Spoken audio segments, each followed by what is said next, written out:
Hello बच्चों, आप सभी का स्वागत है आपके अपने यूट्यूब चैनल में। जैसा कि आपने थंबनेल में देख ही लिया है, इस वीडियो में आज हम लोग जानेंगे कि ऐसी कौन सी 5 गलतियां हैं जो कि आप लोग को बिल्कुल भी नहीं करनी है। तो चलिए वीडियो शुरू करते हैं।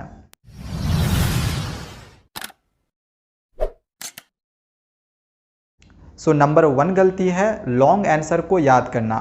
कभी भी जो लॉन्ग टाइप के क्वेश्चंस होते हैं उसके आंसर्स को हमें याद नहीं करना चाहिए।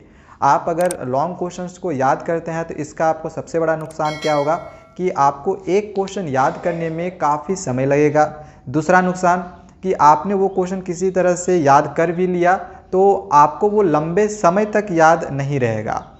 लॉन्ग आंसर के क्वेश्चंस को याद करने का सबसे अच्छा तरीका ये है कि उस क्वेश्चन के जो सिर्फ वैल्यूएबल पॉइंट है उस पॉइंट को आप लोग बस याद करो और उस क्वेश्चन को समझो कि वो क्वेश्चन क्या है और अपने भाषा में लिखने का प्रैक्टिस करो। जो भी लॉन्ग टाइप के क्वेश्चंस होंगे, शॉर्ट क्वेश्चंस को आप भले ही याद कर सकते हो लेकिन लॉन्ग टाइप के क्वेश्चंस को याद करने के बजाय उसे समझने का और सिर्फ वैल्यूएबल पॉइंट को याद करने का कोशिश करो। ठीक है, ये नंबर 1 पॉइंट है जो कि अक्सर बच्चों के द्वारा देखा जाता है कि जो 1 पेज का या 1.5 पेज का 2 पेज का जो आंसर होता है उसको वो याद करने में लगे रहते हैं, जिससे उनका समय भी निकल जाता है और वो लंबा आंसर काफ़ी लंबे समय तक याद भी नहीं रख पाएंगे। एग्जामिनेशन में अगर क्वेश्चन आ भी जाए तो वो उनको लिखने में भी बहुत ज़्यादा प्रॉब्लम होगी। ठीक है, ये नंबर 1 है। नंबर 2 है, बहुत सारे बच्चों का राइटिंग अच्छा नहीं होता है तो वो डिमोटिव हो जाते हैं। उनको ऐसा लगता है कि मुझे एग्जामिनेशंस में नंबर नहीं मिलेंगे क्योंकि मेरी राइटिंग उतनी अच्छी नहीं है। सबसे पहली बात कि राइटिंग मानता हूँ कि हमारे लिए बहुत ही ज़्यादा इम्पॉर्टेंट रोल प्ले करता है, लेकिन ऐसा बिल्कुल भी नहीं है कि अगर किसी की राइटिंग ख़राब है तो उसको नंबर नहीं मिलेगा या फिर अच्छे मार्क्स उसको नहीं आते हैं। मेरे बहुत सारे ऐसे स्टूडेंट्स हैं जिनकी राइटिंग बहुत ही गंदी होने के बावजूद भी 85 to 90% उनका आया हुआ है। तो कभी भी अगर आपकी राइटिंग खराब है, अच्छी नहीं है, तो आप कभी भी डीमोटिव नहीं हो कि आप अच्छे मार्क्स ऑब्टेन नहीं कर सकते, आप 95 या फिर 90% मार्क्स ऑब्टेन नहीं कर सकते हैं। आप बस अच्छे से पढ़ो, राइटिंग आप सुधारने का कोशिश कर सकते हो। ऐसा नहीं कि हम खराब राइटिंग में लिख रहे हैं तो हम इसी तरह से लिखते रहेंगे। आप राइटिंग अगर सुधार सकते हो तो सुधार लो, और यदि अगर किसी कारणवश आप राइटिंग नहीं सुधार पाते हो तो कभी भी अपने माइंड में ये नहीं लाना कि मेरी राइटिंग नहीं सुधर रही है तो मैं नहीं पढ़ूंगा। आप डीमोटिव कभी मत होना। नंबर 2 है कि अगर खराब राइटिंग हो तो डीमोटिव नहीं होना, अपनी राइटिंग को आप सुधारने का कोशिश कर सकते हो। ठीक है। नंबर 3 है नोट्स बनाना। बहुत सारे बच्चों के द्वारा ये गलती होता है कि एग्जामिनेशन से पहले वो नोट्स नहीं बनाते हैं। जैसे अभी उनका नोट्स बनाने का समय है और यदि अभी वो नोट्स नहीं बनाएंगे तो एग्जामिनेशन में उनको बहुत ज़्यादा प्रॉब्लम होगी, खास करके 2021 में होने वाले बोर्ड एग्जामिनेशंस के लिए, क्योंकि अभी स्कूल कॉलेजेस बिल्कुल भी बंद है। कोई भी स्कूल अभी खुला नहीं है। कब तक स्कूल खुलेगा इसके बारे में कोई जानकारी अभी तक नहीं है।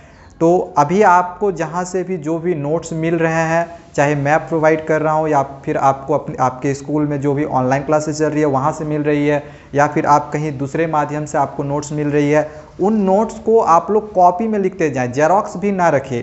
सारे सब्जेक्ट का आपका अलग अलग कॉपी होनी चाहिए और सभी सब्जेक्ट के आपके अच्छे नोट्स बनने चाहिए। नोट्स भी बनाने का तरीका होता है कि हम जैसे तैसे नहीं लिखेंगे, आपकी नोट्स कलरफुल होनी चाहिए। आप ब्लैक और ब्लू पेन का यूज़ करें। मेन पॉइंट को, मेन हेडिंग को आप लोग ब्लैक पेन से लिखें और जो भी चीज़ें होंगी उसको आप ब्लू कलर से लिखें। आप अलग अलग पेन का इस्तेमाल करके लिखोगे तो आपको याद करने में भी ज़्यादा मज़ा आएगा बाद में। ठीक है, ये नोट्स आपका एग्जामिनेशन में काम देगा। नोट्स बहुत सारे बच्चे जो नहीं बनाते हैं उनके लिए ये है कि नोट्स आप बनाना शुरू कर दो। ठीक है, ये तीसरी गलती थी कि नोट्स ना बनाना। नंबर 4 है सेल्फ स्टडी ना करना। सिर्फ ऑनलाइन क्लासेस जो भी आपकी चल रही है या फिर स्कूल में अगर आप कभी जाओगे या फिर मे बी कि 2022 वाले भी स्टूडेंट्स इस वीडियो को देखेंगे, तो यदि आप स्कूल जाओगे तो भी आपको सेल्फ स्टडी घर में करनी है। ठीक है, या फिर आप ऑनलाइन पढ़ रही हो, चाहे मैं आप लोगों को पढ़ा रहा हूँ या फिर आप किसी दूसरे यूट्यूब चैनल से पढ़ रहे हो, अनअकैडमी से पढ़ रहे हो, इट्स डज नॉट मैटर कि आप कहाँ से पढ़ रहे हो। सबसे बड़ा बात है कि आपने जहाँ से भी पढ़ा, पढ़ने के बाद आपको सेल्फ स्टडी भी करनी है। ठीक है, खुद से पढ़ना है। जब तक कि आप खुद से पढ़ाई नहीं करोगे तब तक भी आपके अच्छे मार्क्स नहीं आएंगे। सबसे बड़ा रोल प्ले करता है सेल्फ स्टडी। जो टॉपर रहे आप उनका इंटरव्यू देखो तो वो ये बात ज़रूर बोलेंगे कि मैंने ट्यूशन कोचिंग नहीं किया है, मैंने सिर्फ सेल्फ स्टडी करके इतने अच्छे मार्क्स लाए हैं, चाहे मैंने 99% पूरा 100% मार्क्स लाए हैं। और जो भी ट्यूशन करते भी होंगे या फिर कुछ भी इंस्टीट्यूशन में ज्वाइन भी होंगे, इसके बावजूद भी वे घर में सेल्फ स्टडी ज़रूर करते हैं। तो जब तक कि आप सेल्फ स्टडी नहीं करोगे तब तक कि आपके अच्छे मार्क्स नहीं आएंगे। सो ये चौथी गलती है कि सेल्फ स्टडी ना करना। सो आज से आप सेल्फ स्टडी करना शुरू कर दो। और नंबर 5 और सबसे लास्ट है, टाइम टेबल के साथ पढ़ना बहुत ही ज़्यादा इम्पॉर्टेंट रोल प्ले करता है। हमारे टाइम टेबल हमारे लिए बनाना इसलिए ज़्यादा ज़रूरी होता है क्योंकि सब्जेक्ट हमारे अलग अलग होते हैं। तो कभी ऐसा होगा कि अगर आप टाइम टेबल नहीं बनाओगे तो किसी एक सब्जेक्ट में आप ज़्यादा ध्यान दे रहे हो तो दूसरे सब्जेक्ट में आप नहीं दे पा रहे हो, जिसके वजह से एग्ज़ामिनेशन में आपको दूसरे सब्जेक्ट में फिर कम नंबर मिलेंगे।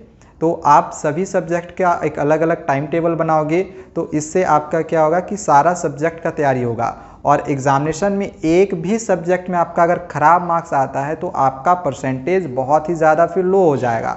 आप अगर 90% 95% का एक्सपेक्ट कर रहे हो तो अगर एक सब्जेक्ट में भी आपका 70 या 80 चला गया तो फिर वो परसेंटेज घट जाएगा। सो टाइम टेबल हमारे लिए बहुत ही ज़्यादा ज़रूरी है। तो टाइम टेबल आप लोग एक बना लो और उसके द्वारा आप अपनी प्रिपरेशन कर सकते हो। आप 7 आवर का टाइम टेबल बनाना कम से कम, आप ज़्यादा से ज़्यादा आप अगर समय दे पाते हो तो बना सकते हो। और हाँ, जो एडिशनल सब्जेक्ट होगा, एडिशनल सब्जेक्ट का जैसे कि आईटी हो गया या फिर कंप्यूटर हो गया, तो ये सब सब्जेक्ट का अगर आप टाइम टेबल नहीं भी बनाओगे तो कोई प्रॉब्लम नहीं होगा क्योंकि इसके मार्क्स हमारे एग्जामिनेशन में नहीं जुड़ते हैं। लेकिन जो मेन सब्जेक्ट होंगे उन सब्जेक्ट्स के आप लोग को टाइम टेबल अवश्य बना लेना है। सो ये 5 मिस्टेक्स थे जो कि अक्सर बच्चे किया करते हैं। सो आप लोग ये गलती ना करें। और आज के लिए बस इतना ही। और भी इसी तरह की वीडियोस पाने के लिए चैनल को सब्सक्राइब करके रखें और कोई प्रश्न होगा तो आप कमेंट कर सकते हैं। Thank you.